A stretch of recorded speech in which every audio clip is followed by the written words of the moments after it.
Cumprimento a mesa, o Sr. Governador Civil, o Sr. Presidente da Associação de Municípios do Sul, o nosso anfitrião, o Presidente da Câmara de Lamego e o Presidente Mário Ferreira, da Boca do Vale Encantado. Os Srs. Presidentes de Câmara São João da Mosqueira, São Frio, Ementa da Beira, Armamar, Perdomo, o Sr. Vigário-Geral, o Padre Joaquim Rebelo, em representação de Sua Excelência Reverendíssima, o Sr. Bispo Dom Jacinto Botelho, as demais individualidades presentes, todos os empresários, minhas senhoras e meus senhores. É um gosto participar neste evento e gostaria de felicitar a sua organização, a Associação de Municípios do Douro Sul e a Beira Douro, por se terem encontrado nesta oportunidade de refletir o território. Isso é fundamental, porque hoje em dia todos juntos nunca seremos demais para fazer aquilo que falta fazer. E a verdade é que o desenvolvimento sustentado hoje só acontece através de verdadeiras parcerias. E também só acontece se nós tivermos esta capacidade de nos associarmos para refletir e investir no nosso território. Eu vou apresentar 6 pontos, muito esquematicamente, que são o enunciado de algumas ações concretas, algumas sugestões, algumas provocações e alguns temas para o debate durante o dia, porque é o debate que nós aqui viemos fazer. 6 pontos. Emprego e competitividade. A associação de interesses e a partilha de responsabilidades fez com que um problema que estava constituído com o CREN na sua execução fosse ultrapassado.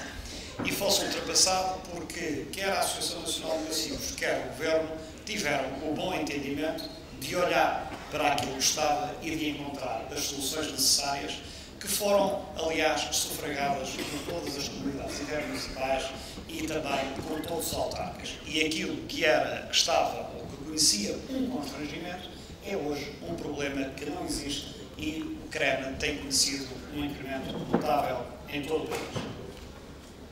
Depois, uma segunda nota sobre a diplomacia económica local, podemos falar durante o dia, mas que foi o termos encontrado este modelo. Começámos em Montemor, com a organização administrativa, com esta Secretaria de Estado, com a ICEP, e a ideia de transformar e apoiar os presentes de Câmara, transformá-los em facilitadores, em parceiros dos empresários, aqueles que estão na primeira linha para poderem contribuir para a resolução de problemas.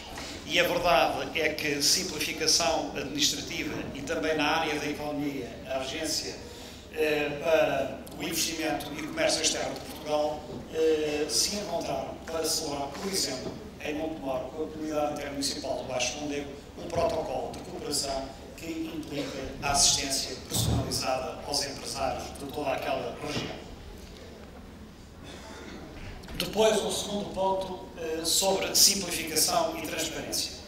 Em primeiro lugar, a questão da simplificação administrativa. Diria que nesta matéria nunca se fez tanto como hoje e temos muito para fazer. Aliás, o que ouvimos aqui em algumas intervenções, casos que numa grande parte substantiva se encontram ultrapassados. Dou 3 exemplos. O regime jurídico da urbanização e da edificação, 40 artigos que foram modificados já neste último ano e neste mandato, e também o regime da atividade industrial ou dos empreendimentos turísticos. Muitos outros atos de simplificação foram concretizados. Depois, um outro capítulo que é fundamental, que é o capítulo da transparência. E no capítulo da transparência nós hoje temos o portal autárquico, que possibilita uma relação desmaterializada dos municípios com as próprias CCDRs e que nesta primeira fase faz com que a um projeto que se apresenta ao município, um projeto único possa ter uma resposta única através de uma consulta que a CCDR faz pelas diferentes entidades, seja lá os quais forem, e a capacidade que tem para uma conferência decisória quando é necessário ou quando não há acordo e é preciso que ele se consubstancie. Uma outra nota sobre a questão da publicitação dos dados financeiros dos municípios.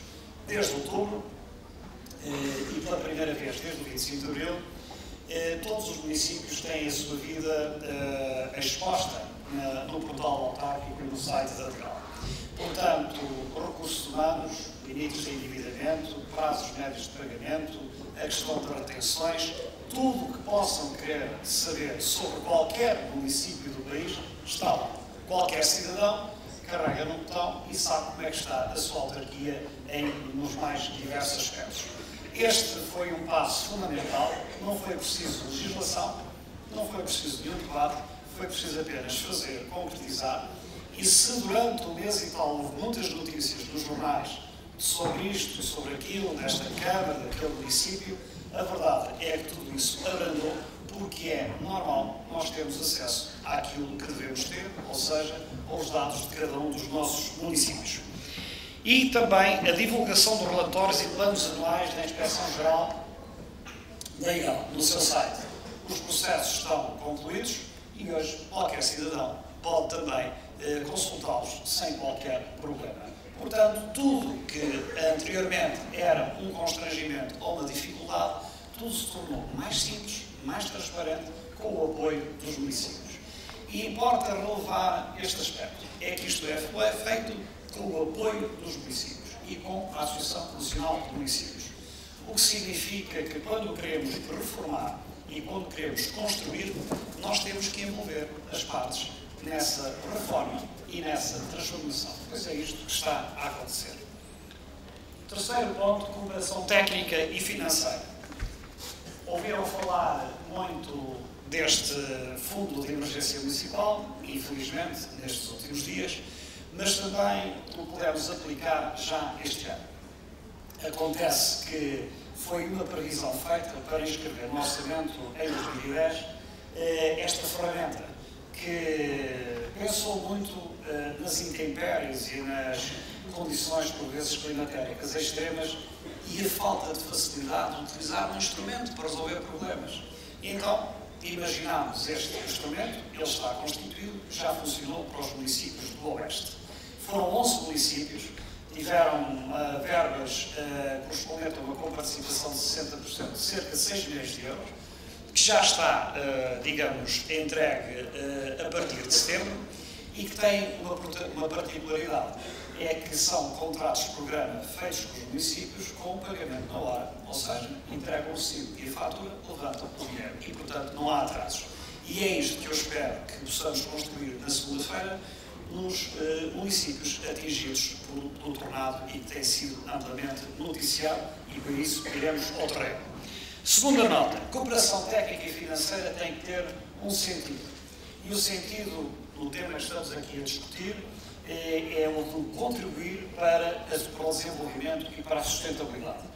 Nós tínhamos, há uma dúzia de anos, que andavam a circular candidaturas diversas, até de presidentes de Câmara que já não são, de autarquias que mudaram a sua administração, de coisas que já não são necessárias, e nós tínhamos para um orçamento, aliás, para uma inscrição no orçamento, tínhamos candidaturas que andavam a circular há uma dúzia de anos, já de 100 milhões de euros, ou seja, quase 20 vezes mais do que aquilo que é possível fazer. E, portanto, introduzimos uma regra, porque os parceiros do desenvolvimento têm que saber com o que é que contam. Ou seja, as candidaturas que fazem têm a validade de uma legislatura e só podem ser selecionadas desde que exista cabimentação financeira. E por um motivo muito simples, é que os parceiros têm que ter confiança e saber com aquilo que contam. E, portanto, não podemos fazer cerimónias para fazer contratos de cooperação técnica e financeira e depois demorar anos a fios para pagar. Introduziu-se, portanto, esta nota através deste despacho e que nos permite fazer o seguinte, nós vamos dar prioridade àquelas propostas e candidaturas que sejam apresentadas, que correspondam à criação de emprego e que tenham em observância os princípios da igualdade de género e da inclusão, são candidaturas preferenciais na seleção para a cooperação técnica e financeira. Emprego, políticas de igualdade e políticas de inclusão, porque é isso que devolve ou cria sustentabilidade nos territórios. Um exemplo, em Mangualde, escolhido o nosso distrito, podia ter escolhido outros distritos, e porquê? Problema da PSA Citroën. Problemas de expansão da empresa, a localização da empresa estava em discussão, houve uma intervenção do governo nesta matéria, mas faltava-nos espaço. Como é que se solucionava este problema? De uma forma muito imaginativa, eliminando e apagando uma via de acesso ao centro da cidade de Mangualde, para permitir a expansão da área empresarial e construir uma via alternativa que pudesse servir da mesma forma a cidade. Com isto, nós fizemos um contrato de programa, viabilizámos essa obra, mas também temos o gosto de perceber que o Governo, através da economia, da administração local e com este tipo de facilidade, fez que, a partir de setembro deste ano, 300 novos postos de trabalho estejam já em elaboração na PSA Citroën. Consolidou a empresa, tem agora cerca de 1.200 operários a funcionar, e eu acho que isto só é possível porque, mais uma vez, o poder local soube intervir de uma forma inteligente e nós tínhamos um instrumento para o poder consolidar. Depois, sustentabilidade financeira dos municípios. E esta é a parte mais complicada. Direi em síntese. Nós temos uma questão grave do endividamento. 2/3 dos municípios têm boa saúde financeira, mas 1/3 dos municípios têm grandes dificuldades financeiras. E não foi por causa do PEC deste ano de 2010, nem é certamente por causa do orçamento de 2011 que não começou a ser executado. Nós, em 2008 e 2009, tivemos subidas líquidas na transferência para os municípios de 4,8%. E, portanto, foram momentos em que o volume das transferências aumentou e, portanto, não havia PEC, não havia nenhum constrangimento e nós estamos a reportar-nos a contas consolidadas de 2009. E em 2009, 1/3 das autarquias têm muitas dificuldades. Diria que 49 autarquias estão muito próximas do saneamento financeiro, o que é uma forma de poder resolver o problema, mas 50 estão muito dirigidas ao reequilíbrio financeiro. E o reequilíbrio financeiro significa para a autarquia uma perda da sua autonomia.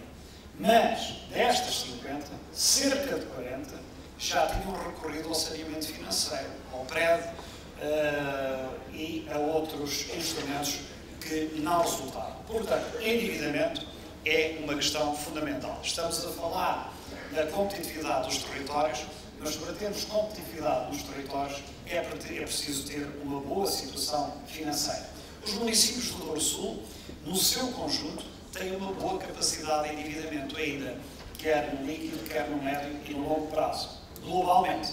Mas é necessário olhar refletidamente esta questão. Uma segunda nota para a questão dos recursos humanos. E faço esta nota pelo seguinte.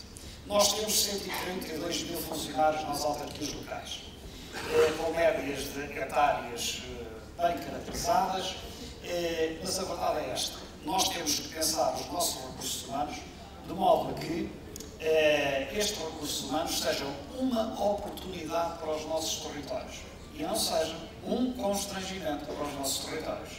Portanto, a racionalidade nos recursos humanos implica que, sobre essa matéria, nós também tenhamos uma política concreta.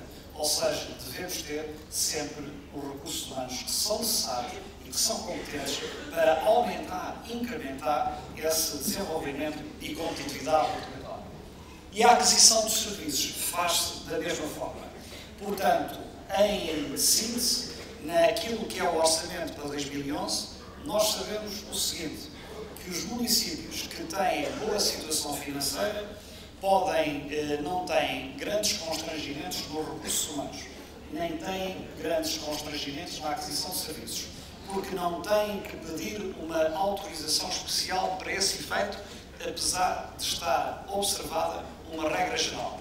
Mas aqueles que não têm uma boa saúde financeira se precisarem de recursos humanos ou da aquisição de serviços, deverão sujeitar-se depois àquilo que é a opinião favorável ou não das finanças e, portanto, do Governo. Quinto ponto e penúltimo, desenvolvimento sustentado.